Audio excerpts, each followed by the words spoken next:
नमस्कार मित्रों, कैसे हो। मैं हरीश माना, निदेशक प्रज्ञा क्लासेस जोधपुर। आशा है आप सभी सुरक्षित, स्वस्थ और मस्त होंगे। बिना कोई भूमिका बांधे शुरुआत करते हैं अपने अपने सब्जेक्ट से।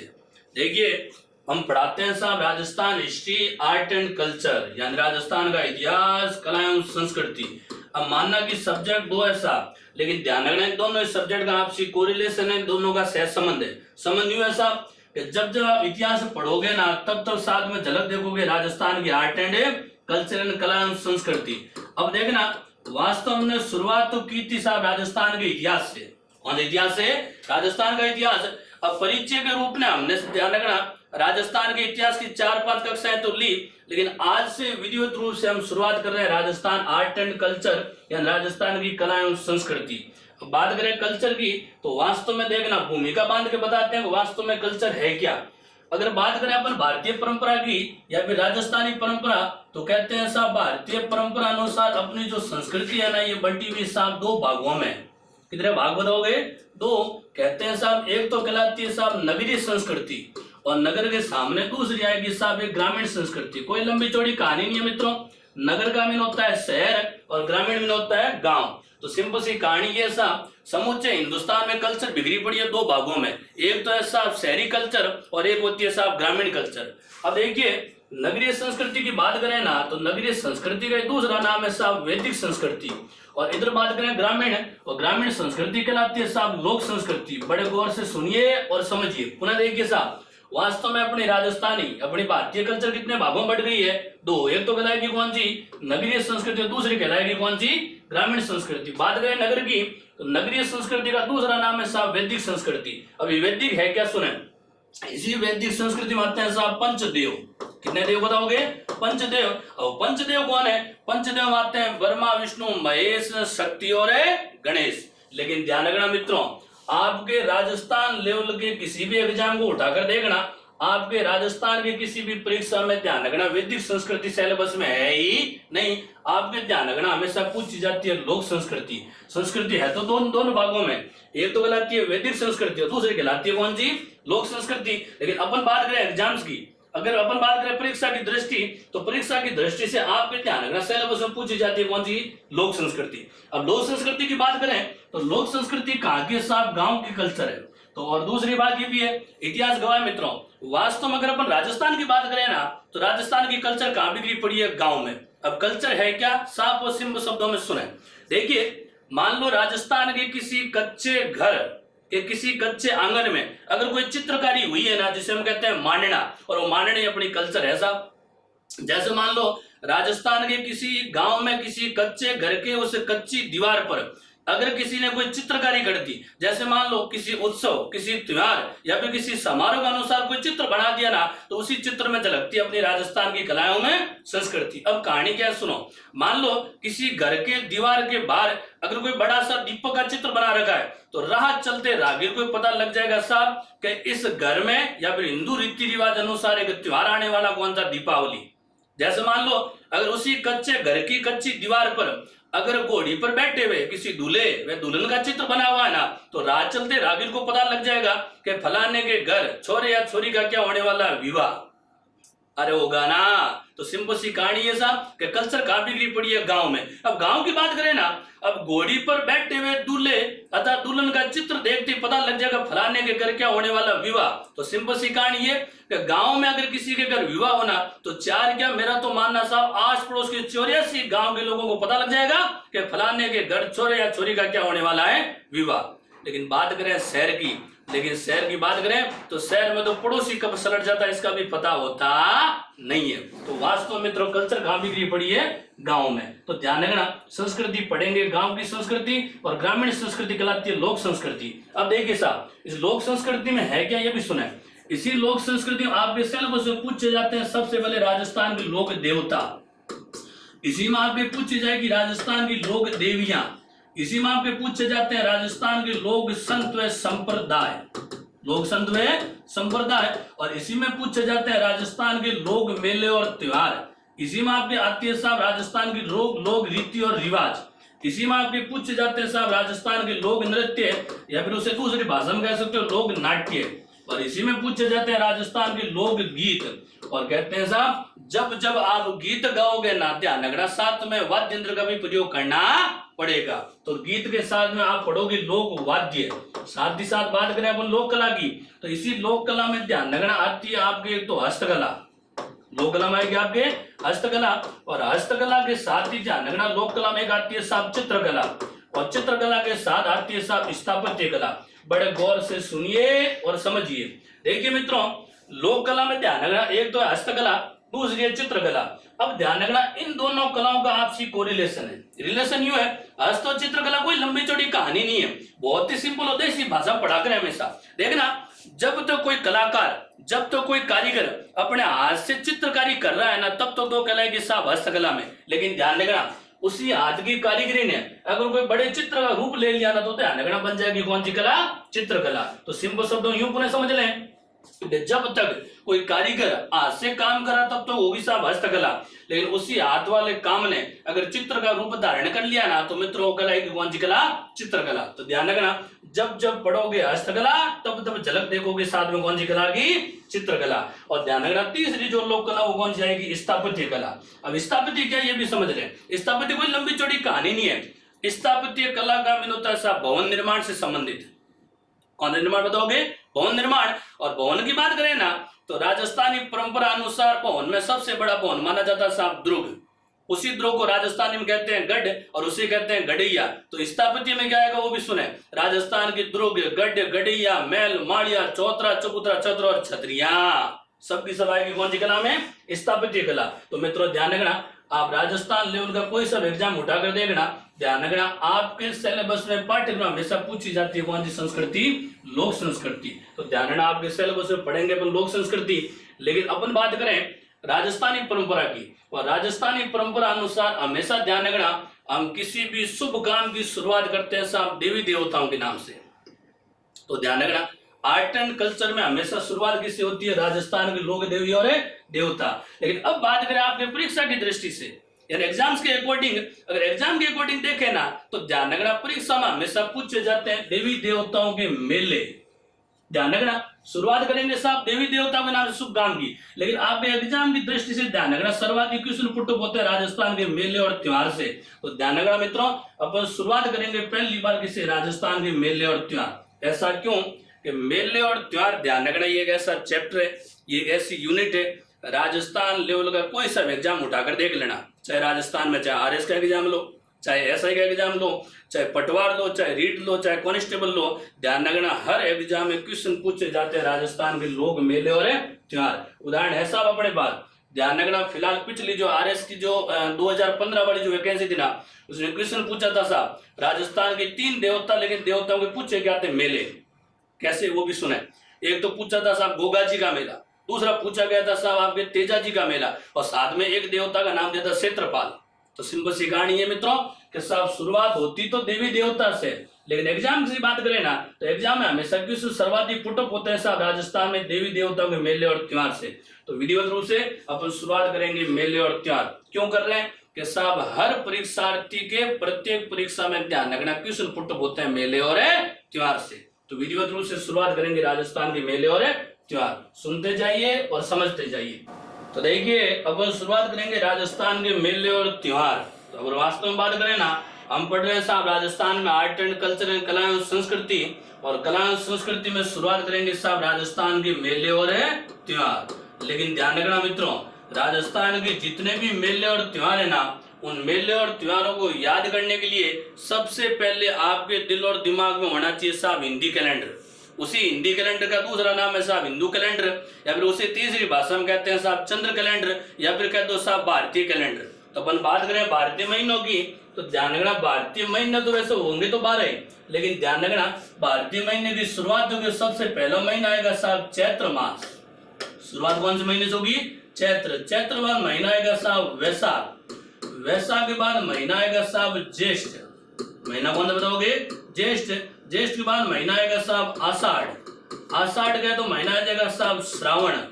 श्रावण गए तो महीना आ जाएगा साहब भाद्रपद। भाद्रपद गए तो महीना आ जाएगा साहब आश्विन। कौन सा बताओगे? आश्विन जाते महीना आएगा साहब कार्तिक। सबसे पवित्र महीना कौन सा बताओगे? कार्तिक गया तो आ जाएगा साहब मार्गशीर्ष, और मार्गशीर्ष के बाद जो महीना है वो आएगा साहब पोष, पोष गया तो महीना आ जाएगा साहब माघ, और सबसे अंतिम जो महीना है ना वो महीना कहलाएगा साहब फाल्गुन। तो पुनः देखिए साहब, हिंदी कैलेंडर या फिर भारतीय महीनों की बात करें तो सबसे पहला महीना कौन सा होगा, चैत्र, और सबसे अंतिम महीना कौन सा है, फाल्गुन। अब देखिए साहब, ये जो हिंदी कैलेंडर, ये जो भारतीय महीना है ना, ध्यान रखना अपन राजस्थान के राजस्थानी और विशेषकर साहब हम मारवाड़ के कौन से वाड़ी है, मारवाड़ी, और प्रत्येक मारवाड़ी के दिल और दिमाग में छपा रहता है साहब ये हिंदी कैलेंडर। लेकिन ध्यान रखना, आपको इससे आगे बढ़कर यूं ध्यान होना चाहिए, इन हिंदी महीनों के समानांतर ध्यान होने चाहिए साहब अंग्रेजी महीने। कौन से महीने बताओगे, अंग्रेजी। अब देखना, हिंदी के समानांतर अंग्रेजी बोले तो जो सूर्य गणना, जो सूर्य पंचांग है ना, अपन जो पढ़ रहे हैं ये तो साहब चंद्र पंचांग, ध्यान रखना अंग्रेजी कैलेंडर होता है साहब सूर्य पंचांग। तो ध्यान रखना इस चंद्र कैलेंडर के साथ आपको ध्यान होना चाहिए साहब वो सूर्य कैलेंडर, सूर्य पंचांग। अब ऐसे बात करें ना तो अपन इन महीनों की समानता को देखने के लिए कोई रट्टा मारेंगे नहीं। सिंपल सी कहानी ये साहब, एक हिंदुओं का बहुत बड़ा एक त्योहार है, उस त्योहार का नाम है साहब होली, और अपन भली भांति समझते हैं साहब होली मनाई जाती है साहब फाल्गुन मास में। कौन सा महीना बताओगे, फाल्गुन मास। तो अपन भली भांति समझते हैं साहब होली आती है फाल्गुन मास में। लेकिन अब आपसे कोई पूछ ले कि बताओ साहब अंग्रेजी कैलेंडर अनुसार होली मनाई जाती है, तो बताओ साहब कौन सा महीना बताओगे, लगभग आएगा साहब मार्च। महीना कौन सा बताओगे, मार्च। तो इतना तो पता लग ही गया साहब कि जिस समय अंग्रेजी महीना होगा मार्च, उस समय हिंदी महीना कौन सा हो जाएगा, फाल्गुन। लेकिन ध्यान रखना मित्रों, यहाँ कोई मामला डेट टू डेट नहीं है। अब ये कदा भी मत सोच लेना कि साहब इधर तो मार्च की 1 तारीख होगी और उधर फाल्गुन की 1 होगी। ध्यान रखना ये कोई संभव है नहीं, ये अपना एक अंदाज है कि जब ध्यान रखना फाल्गुन होगा उस समय अंग्रेजी महीना कौन सा होगा, मार्च। तो अपन आधा एक महीना ले सकते हैं साहब फरवरी। तो अब ये कह सकते हो फरवरी मार्च में ध्यान रखना हिंदी महीना कौन सा होगा, फाल्गुन। अब फाल्गुन के बाद महीना कौन सा आएगा, चैत्र, और मार्च के बाद महीना आएगा साहब अप्रैल। तो आप ये समझ लें साहब मार्च और अप्रैल, मार्च और अप्रैल में जो महीना आएगा वो आएगा साहब चैत्र। अप्रैल के बाद महीना आएगा साहब मई, और मई में हिंदी में होगा वैशाख, आएगा जून, और जून में आएगा साहब ज्येष्ठ। अब अपन बात करें साहब राजस्थानी कल्चर की, तो आप ध्यान रखना आज भी अपने राजस्थान में किसी बड़े बुजुर्ग से पूछना साहब राजस्थान में सर्वाधिक गर्मी कौन से महीने पड़ती है, तो बताएंगे साहब ज्येष्ठ मास में।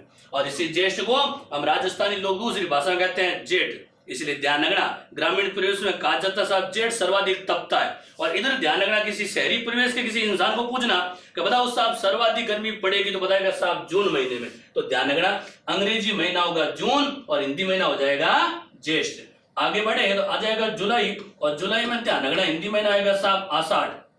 समय और आगे बढ़ा, इसी जुलाई के बाद आएगा साहब अगस्त, और अगस्त में महीना आएगा साहब श्रावण। अब अगस्त और श्रावण की बात करते हैं साहब, ध्यान रखना श्रावण वो महीना है जो ध्यान रखना सबसे हरा भरा महीना माना जाता है। हरा भरा का मीन ये कि सर्वाधिक रिमझिम जो बारिश जो वर्षा होती है, ध्यान रखना कौन से मास होती है, श्रावण मास में। और अपन भली बात ही जानते हैं कि समूचे राजस्थान में सर्वाधिक हरियाली कौन से महीने में होती है, श्रावण। और हरियाली की जब बात आती है, जब हरे भरे क्षेत्र की बात आती है, तो इतिहास गवाह मित्रों समूचे राजस्थान का सबसे हरा भरा एक पर्यटक स्थल माना जाता है माउंट आबू। इसलिए ध्यान रखना फिलहाल 2016 के एक एग्जाम में क्वेश्चन पूछा गया कि बताओ साहब राजस्थान में सर्वाधिक पर्यटक माउंट आबू जाएंगे, तो ध्यान रखना अंग्रेजी महीना कौन सा बता दो आप, अगस्त महीना। अरे बताओगे ना अगस्त महीने का मीन ये, उस समय हिंदी महीना कौन सा है, श्रावण। तो सिंपल सी कहानी ये मित्रों कि जब होगा श्रावण उस समय कौन सा महीना होगा, अगस्त। और इसी महीने में ध्यान रखना सर्वाधिक देशी या मान लो विदेशी पर्यटक जो भी हो सर्वाधिक जाते हैं कहाँ, माउंट आबू में। समय और आगे बढ़ा, आएगा सितंबर, और सितंबर में ध्यान रखना हिंदी में आएगा भाद्रपद। आगे बढ़े आया अक्टूबर, और अक्टूबर में ध्यान रखना हिंदी में आएगा कौन सा, आश्विन। समय और आगे बढ़ा नवंबर, और नवंबर आएगा कार्तिक। अब नवंबर और कार्तिक की कहानी और बता देते साहब, ध्यान रखना रीट 2012 कभी घटना है, रीट 2012 में एग्जाम में क्वेश्चन पूछा गया था साहब कि बताइए पुष्कर का मेला किस मास में लगता है, किस मास में लगेगा। अब देखना प्रत्येक हर दूसरे या तीसरे परीक्षार्थी दिल और दिमाग यही छपा है कि साहब पुष्कर का मेला लगता है कार्तिक पूर्णिमा। लेकिन मित्रों वहां कोई हिंदी महीने या भारतीय महीने दिए ही नहीं, वहां दे दिए साहब अंग्रेजी महीने। तो ध्यान रखना उन अंग्रेजी महीनों में आपको ध्यान रखना नवंबर। तो मैं फिर कह रहा हूं पुष्कर का मेला यूं तो हिंदी कैलेंडर अनुसार लगता है कार्तिक पूर्णिमा को, लेकिन ध्यान रखना अंग्रेजी महीना कौन सा, नवंबर। और ध्यान रखना रीड में पूछा हुआ क्वेश्चन है, क्वेश्चन यही था कि बताओ साहब पुष्कर का मेला किस मास में लगता, तो बताओ कि साहब कौन से मास में, नवंबर मास। समय और आगे बढ़ा तो देखना नवंबर बाद महीना आएगा दिसंबर, और दिसंबर में ध्यान रखना आएगा हिंदी महीना कौन सा, मार्गशीर्ष। समय और आगे बढ़ा आएगा जनवरी, और जनवरी में ध्यान रखना हिंदी महीना है पौष। अब देखना साहब अगर अपन राजस्थानी परंपरा की बात करें ना, आप आज भी किसी बड़े बुजुर्ग से पूछना कि बताओ साहब राजस्थान में सर्वाधिक सर्दी कौन से महीने में पड़ेगी, तो ध्यान रखना बताएंगे साहब पौष मास में। कौन सा महीना बताएंगे वो, पौष मास।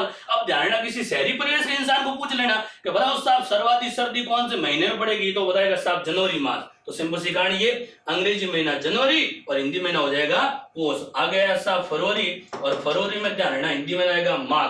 तो पुनः देखिए मित्रों, कैलेंडर में महीने कितने हैं, 12, अंग्रेजी के महीने कितने हैं, 12, लेकिन ध्यान रखना इन 12 महीनों के आपस में समानता, आपस में समांतरता वो आपको ध्यान होनी चाहिए, और इसके लिए आपको कोई रट्टा मारने की आवश्यकता नहीं है। सिंपल सी कहानी ध्यान रखना, हिंदुओं का बहुत बड़ा त्योहार है साहब होली। पूछ ले होली का महीना कौन सा है, इधर हिंदी मास तो बताओगे साहब फाल्गुन मास, और अंग्रेजी महीना कौन सा बताओगे, मार्च। तो इतना तो हमने पकड़ लिया कि जिस समय मार्च उस महीना कौन सा है, फाल्गुन। अब उसके बाद आप सीक्वेंस वही देखते जाओ। अब देखिए साहब अपन बात कर रहे हैं साहब भारतीय महीनों की, अपन बात कर रहे हैं साहब हिंदी कैलेंडर की, अपन बात कर रहे हैं साहब हिंदू कैलेंडर की। और ध्यान रखना इस हिंदी कैलेंडर के अनुसार प्रत्येक महीने में चलता है साहब पखवाड़ा। पखवाड़ा में हिंदू समझते हो ना, जैसे सप्ताह होता है साहब 7 दिन का, उसी प्रकार पंखवाड़ा होता है ध्यान रखना 15 दिन का, जिसमें दिन और रात दोनों काउंट होंगे ध्यान रखना।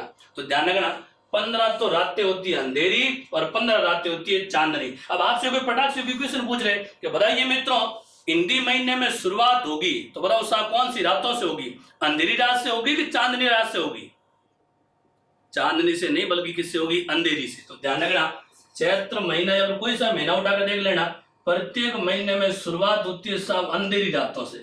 रातें कौन सी आएगी, अंधेरी रातें। और ध्यान रखना इन्हीं अंधेरी रातों वाले पक्ष को कहते हैं साहब कृष्ण पक्ष। कौन सा पक्ष बताओगे, कृष्ण पक्ष। और इसी कृष्ण पक्ष को ध्यान रखना राजस्थानी में कहा जाता है बदी। तो ध्यान रखना पहले आएगी बदीन, बाद में आएगी सुदी। देखिए अंधेरी रातें गई, अंधेरी रातें गई, तो अंधेरी गई तो चांदनी आई। कौन आई है, चांदनी। और कहते हैं साहब चांदनी रातें कहलाती है साहब शुक्ल पक्ष। कौन सा पक्ष बताओगे, शुक्ल पक्ष। और शुक्ल पक्ष को ध्यान रखना राजस्थानी में कहा जाता है सुदी। तो पहले आएगी बदीन, दूध बाद में आएगी सुदी। अब बात कर ले साहब अंधेरी रातें पक्ष कौन सा होगा, कृष्ण पक्ष, और उसे कहते हैं बदी। लेकिन पूछ ले साहब इसी बदी में चांद घटता है या बढ़ता है, तो बताओ साहब चांद घटेगा कि बढ़ेगा। ध्यान रखना मित्रों इसी अंधेरी रात कृष्ण पक्ष बदी में ध्यान रखना चांद घटता है, और घटते घटते सर्वाधिक घटता रात होती है साहब अमावस्या की रात। कौन सी रात बताओगे, अमावस्या। इसलिए तो मित्रों कहा जाता है कि सबसे अंधेरी रात कौन सी होती है, अमावस्या। और अंधेरा तब होगा जब साहब चंद्रमा में चांद घटेगा। तो ध्यान रखना बदी में चांद घटता है, और ध्यान रखना जैसी अमावस्या आएगी उसके बाद चांद बढ़ेगा, और बढ़ते बढ़ते सर्वाधिक चांद बढ़ेगा और रात होगी साहब पूर्णिमा की रात। कौन सी रात बताओगे, पूर्णिमा। तो ध्यान रखना सबसे अंधेरी रात कौन सी बताओगे, अमावस्या, और सबसे चांदनी रात कौन सी बताओगे, पूर्णिमा। समय और आगे बढ़ा, एक क्वेश्चन ध्यान रखना टीजीटी 2004, टीजीटी में समझते हो ना, थर्ड ग्रेड टीचर, क्वेश्चन ये पूछा था कि बताओ साहब वर्ष प्रतिपदा कौन सी बताओगे, वर्ष प्रतिपदा कब मनाई जाती, या फिर उसे कहते हैं साहब नव संवत्सर। कौन सा बताओगे, नव संवत्सर। अब देखना इसी नव संवत्सर को कहा जाता है साहब नव वर्ष। बड़े गौर से सुनिए और समझिए साहब, क्वेश्चन ये पूछा गया कि साहब चंद्र पंचांग या फिर कह दो चंद्र कैलेंडर या फिर कह दो हिंदी कैलेंडर, हिंदी कैलेंडर अनुसार वर्ष प्रतिपदा कब मनाई जाती। अब ध्यान वर्ष प्रतिपदा का मीन होता है नव वर्ष। वैसे नव वर्ष का मीन भी यही है कि वर्ष की शुरुआत का पहला दिन। अब पहले दिन की बात करें तो वर्ष की शुरुआत तो हो रही है साहब चैत्र कृष्ण एकम से, लेकिन ध्यान रखना हिंदू या फिर भारतीय परंपरा अनुसार कोई भी शुभ कार्य की शुरुआत हमेशा होती है ध्यान रखना चांदनी रात शुक्ल पक्ष में। तो मित्रों ध्यान रखना 15 अंधेरी रातें जाएगी, चांदनी रातें शुक्ल पक्ष आएगा, और उसी शुक्ल पक्ष मनाएंगे कौन सा वर्ष, नव वर्ष। उदाहरण ले सकते हो साहब, आप अपने घर में देखना जितने भी समारोह जितने भी उत्सव मनाए जाते हैं, चाहे जागरण हो, चाहे जमा हो, चाहे विवाह समारोह हो, वो हमेशा ध्यान रखना होता है कौन से पक्ष में, शुक्ल पक्ष में। और वर्ष की शुरुआत होना ये भी एक शुभ कार्य है, इसीलिए ध्यान रखना 15 अंधेरी रातें जाएगी, चांदनी रात आएगी, शुक्ल पक्ष कहलाएगी और उसी दिन हम मनाते हैं वर्ष प्रतिपदा, और जिसे कहते हैं साहब नव संवत्सर। तो ध्यान रखना 9 वर्ष मनाएंगे साहब चैत्र शुक्ल एकम, चैत्र शुक्ल एकम। अब देखिए साहब, अपन बात कर रहे हैं साहब भारतीय कैलेंडर की, अपन बात कर रहे हैं ये समझ लो विक्रम संवत की। और ध्यान रखना ये जो विक्रमी संवत, ये जो भारतीय कैलेंडर है ना, ये कैलेंडर है ध्यान रखना चंद्र गणना पर आधारित है। तो ध्यान रखना इसे आप कह सकते हो चंद्र कैलेंडर। कौन सा कैलेंडर कह सकते हो, चंद्र, या फिर शुद्ध भाषा में कह सकते हो चंद्र पंचांग। अब बड़े गौर से सुनिए साहब, मैं फिर कह रहा हूं साहब, अपना जो ये हिंदी कैलेंडर है ना, ये कैलेंडर है साहब चंद्र गणना पर आधारित। अपन बात करें इसके उल्टा अंग्रेजी, और अंग्रेजी कैलेंडर वो है साहब सूर्य गणना पर, जिसे आप कहते हो ग्रीगोरियन कैलेंडर। तो ध्यान रखना वो जो ग्रीगोरियन कैलेंडर है ना, वो तो है साहब सूर्य कैलेंडर, उसे कह सकते हो सूर्य पंचांग। लेकिन ध्यान रखना ये जो हिंदी कैलेंडर है ना, ये ध्यान रखना कौन सी गणना पर है, चंद्र गणना पर, इसीलिए ध्यान रखना इस पंचांग को कहते हैं चंद्र पंचांग। अब जब चंद्रमा की बात आई गई तो मैं आपको ये भी बता दें साहब, वास्तव में देखा जाए ना, चंद्रमा इस पृथ्वी का चक्कर लगाता है साहब 27.5 से लेकर अधिकतम 29 दिन में, 27.5 से लेकर 29 दिन में। इसलिए ध्यान रखना मित्रों, इसी चंद्रमा की वजह से चंद्र पंचांग में, चंद्र कैलेंडर में ध्यान रखना एक वर्ष में दिन होते हैं 354 दिन। मैं फिर कह रहा हूं साहब, चंद्र पंचांग एक वर्ष में कितने दिन होंगे, 354 दिन। यानी ध्यान रखना वैसे यूं देखा जाए तो सूर्य पंचांग में ध्यान रखना वर्ष में दिन कितने होते हैं, 365 दिन होते हैं। लेकिन ध्यान रखना चंद्र पंचांग में दिन कितने होंगे, 354 दिन होंगे। तो ध्यान रखना कितने दिन कम हो गए, 11 दिन कम हो गए। इसी वजह से ध्यान रखना अक्सर इन हिंदी महीनों में चलती है घड़त या बढ़त, अरे चलती है ना, इसलिए ध्यान रखना कभी पंचमी षष्ठी हो जाती है एक, तो कभी पंचमी हो जाती है 2। कारण ये ऐसा कि चंद्र गणना अनुसार ध्यान 11 दिन पहले एक वर्ष या 354 दिन का होता है साहब एक वर्ष। इसी वजह से ध्यान रखना मित्रों, प्रत्येक 2 या 2.5 वर्ष, या फिर एग्जैक्ट कोई पूछे तो बता देना साहब 32 मास, कितने 32 महीने बाद ध्यान रखना एक महीना बढ़ जाता है। बढ़ने का मीन ये कि महीने तो कितने ऐसा 12 महीने, महीने कितने होंगे 12। लेकिन ध्यान रखना जैसे वो चंद्र गणना, चंद्र पंचांग की बात करेंगे ना, तो 32 महीनों बाद एक महीना और बढ़ जाएगा, और 12 से महीने कितने हो जाएंगे 13। और ध्यान रखना इन्हीं 13 महीनों की वजह से राजस्थानी परंपरा अनुसार उसे कहते हैं तेरूड़ी। अरे कौन सी रूढ़ी, तेरूड़ी। तो ध्यान रखना प्रत्येक 2 या 2.5 वर्ष बाद एक कौन सी रूढ़ी आती है, तेरूड़ी। और इसी तेरूड़ी को ध्यान रखना शुद्ध हिंदी में कहते हैं साहब अधिमास। कौन से मास की बात करोगे, अधिमास। जब अधिमास का नाम आ ही गया तो हम आपको ये भी बताते साहब, इससे पहले वर्तमान चल रहा है साहब विक्रम संवत 2077, अरे चल रहा है ना, और वर्ष चल रहा है कौन सा 2020। लेकिन ध्यान रखना विक्रम संवत 2075 की बात करोगे, विक्रम संवत 2075 में ध्यान रखना अधिमास था, और उस समय ध्यान रखना अधिमास माना गया था ज्येष्ठ। अधिमास कौन सा बताओगे, ज्येष्ठ। तो ध्यान रखना विक्रम संवत 2075 में ज्येष्ठ कितने थे 2, और 2 होते ध्यान रखना महीने कितने हो गए 13। और इसीलिए कहते हैं साहब 2075 में कौन सी रूढ़ी आई थी, तेरूड़ी। अरे आई ना, इसीलिए कहते हैं साहब ये ध्यान रखना चंद्र पंचांग का मामला है। कितने दिन कम हो रहे हैं, 11 दिन। और एग्जैक्ट कोई पूछ ले तो ध्यान रखना ये 11 भी एग्जैक्ट नहीं साहब, लगभग है। कई बार तो कहते हैं लगभग 10.5 दिन होते हैं, लेकिन अपन अनुमान लगा सकते हैं साहब कितने दिन होंगे, 11 दिन। या फिर दूसरा अनुमान ये लगा लो कि इसी चंद्रमा की वजह से कभी होती है घड़त तो कभी होती है बढ़त, और इसी बढ़त की वजह से ध्यान रखना 2-2.5 वर्ष या फिर 32 महीने बाद एक महीना बढ़ जाएगा, महीने कितने हो जाएंगे 13, और वही कहलाती है कौन सी रूढ़ी, तेरूड़ी। समय और आगे बढ़ा, अब देखना कैलेंडर में महीने तो कितने हैं साहब 12 महीने, महीने कितने हैं 12, और इनके समानांतर आपने देख ली साहब अंग्रेजी महीने भी। लेकिन अपन बात करते हैं साहब इन 12 महीनों में से ध्यान रखना 2 महीने विशेष माने जाते हैं। कितने महीने विशेष बताओगे, 2 महीने। अब 2 महीने विशेष कैसे, वो भी सुने साहब। एक हिंदुओं में कहावत चली है साहब, वो कहावत कौन सी है कि तीज त्योहारा बावड़ी और ले डूबी गणगौर। तो सिंपल सी कहानी है मित्रों कि तीज के दिन हिंदुओं में त्योहारों की क्या होती है, शुरुआत। और ध्यान रखना मित्रों तीज मनाई जाती है श्रावण मास में। तो ध्यान रखना श्रावण में त्योहारों की क्या हो रही है, शुरुआत। त्योहारों की क्या हो रही है, शुरुआत। और कहा जाता है मित्रों त्योहारों की जब शुरुआत हो गई, त्योहारों की जब क्या हो गई है शुरुआत, तो ले डूबी गणगौर। और ध्यान रखना गणगौर मनाई जाती है चैत्र मास में, और इसी चैत्र मास में होता है मित्रों त्योहारों का अंत। बड़े गौर से सुनिए और समझिए। त्योहारों की शुरुआत पूछो तो बताओगे साहब श्रावण मास में, और अंत पूछो तो बताओगे कौन से मास में, चैत्र मास में। पुनः गाँव कह रहा हूँ कि तीज त्योहारा बावड़ी और लेडू भी गणगौर। तो ध्यान रखना ये है हिंदी महीने, और सामने कौन से महीने बताओगे, अंग्रेजी महीने। फटाफट छाप लो या फिर स्क्रीनशॉट ले लो। तो ये था आपके हिंदी कैलेंडर। हिंदी कैलेंडर का महीने वही साहब हिंदू कैलेंडर, इसे कहते हैं भारतीय महीने।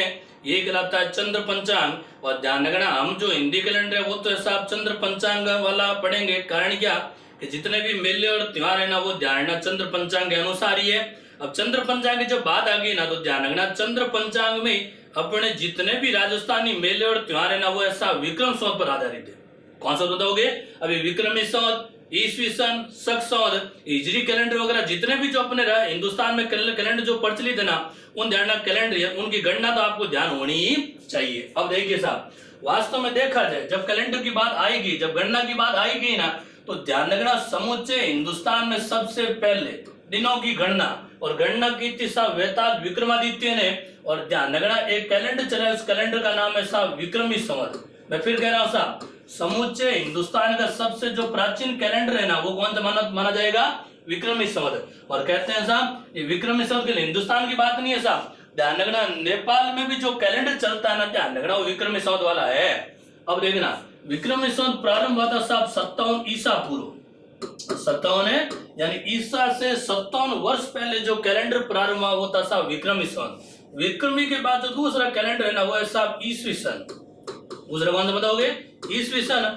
और ईस्वी सन प्रारंभ हुआ था साहब 57 विक्रमी संवत। बड़ी सिंपल सी बात है साहब कि जिस समय विक्रम संवत के गुजर चुके थे 57 वर्ष, उस समय प्रारंभ हुआ था कौन सा कैलेंडर, ईस्वी कैलेंडर। और इसी ईस्वी सन के बाद अपने भारत में एक कैलेंडर प्रचलित हुआ साहब, उसका नाम है शक संवत। कौन सा संवत बताओगे, शक संवत। और शक संवत प्रारंभ हुआ था साहब 78 ईस्वी सन। बड़े गौर से सुनिए और समझिए। मैं फिर कह रहा हूं साहब आपके सामने कैलेंडर कितने आ गए हैं, 3। सबसे पुराना कौन सा बताओगे, विक्रमी संवत। दूसरा कौन सा बताओगे, ईस्वी सन। और तीसरा कौन सा बताओगे, शक संवत। अब बात करें विक्रम, तो विक्रम से 57 वर्ष बाद प्रारंभ हुआ कौन सा सन, ईस्वी सन। ईस्वी के 78 साल बाद प्रारंभ हुआ कौन सा संवत, शक संवत। अब आप ये समझ लो आपके सामने 3 भाई है साहब। सबसे बड़ा भाई है विक्रम, विक्रम से छोटा है ईसा, और ईसा से छोटा है शक। तो ध्यान रखना देसी तरीका ये बता रहे हैं कि सबसे पहले पैदा कौन हुआ है, विक्रम। विक्रम के 57 साल बाद कौन पैदा हुआ है, ईसा। और ईसा के ध्यान रखना 78 साल बाद कौन पैदा हुआ है, शक। अब देखना साहब शक से 78 साल बड़ा है ईस्वी सन। लेकिन आपसे कोई डायरेक्ट पूछ ले तो बताओ साहब शक संवत और विक्रम संवत के बीच अंतराल है, तो बहुत सिंपल सी कहानी मित्रों। 57 और 78 दोनों को जोड़ दो तो हो जाएंगे साहब कितने, 135। तो ध्यान रखना 135 विक्रमी संवत। 135 है विक्रमी संवत को प्रारंभ हुआ था साहब शक संवत। तो दूसरे शब्दों ये समझ लें कि जिस समय शक हुआ उस समय विक्रम हो गया था साहब 135 साल का। कितने साल का बताओगे, 135। अब देखना एक कैलेंडर और चला था साहब, उसका नाम था साहब गुप्त संवत। कौन सा संवत बताओगे, गुप्त संवत। और कहते हैं साहब ये गुप्त संवत प्रारंभ करने वाले थे चंद्रगुप्त। और कहते हैं साहब इसी गुप्त संवत प्रारंभ हुआ था 319वें 320 ईस्वी में। 319वें 20 ईस्वी में। अब एक कैलेंडर और आएगा, उस कैलेंडर का नाम है साहब हिजरी कैलेंडर, या फिर कहते हैं साहब हिजरी संवत। कौन सा संवत बताओगे, हिजरी। और कहते हैं साहब हिजरी कैलेंडर प्रारंभ हुआ था साहब 500 शक संवत को। कौन सा शक संवत था, 500। अब देखना शक संवत के 500 वर्ष गुजर चुके थे ना उस समय ध्यान रखना कौन सा कैलेंडर प्रारंभ हुआ था, हिजरी। अब कहते हैं साहब जब शक और हिजरी के बीच जब 500 वर्ष का अंतराल है ना तो ध्यान रखना ईस्वी और हिजरी के अंतराल बताओगे साहब 578 वर्ष का। कितने बताओगे, और ध्यान रखना विक्रम और हिजरी के अंतर बताओगे 635 वर्ष का। बहुत सिंपल मित्रों, आज भी आप घर जाकर या घर में बैठे हो ना तो बैठे बैठे कैलेंडर देखना और उस कैलेंडर में आपको स्पष्ट बताएंगे साहब कि शक संवत, उसके साथ बताएंगे साहब विक्रमी संवत, उससे बताएंगे साहब हिजरी कैलेंडर। और आप ध्यान रखना मैं फिर कह रहा हूं हिजरी से ध्यान रखना 500 साल बड़ा कौन है, शक। हिजरी से 578 साल बड़ा कौन है, ईस्वी। और हिजरी से 635 बड़ा कौन है, विक्रम। अब देखना साहब वर्तमान ध्यान रखना ईस्वी सन चल रहा है अपने 2020 और 2020 में से 578 घटा देना तो आएगा साहब लगभग 1442।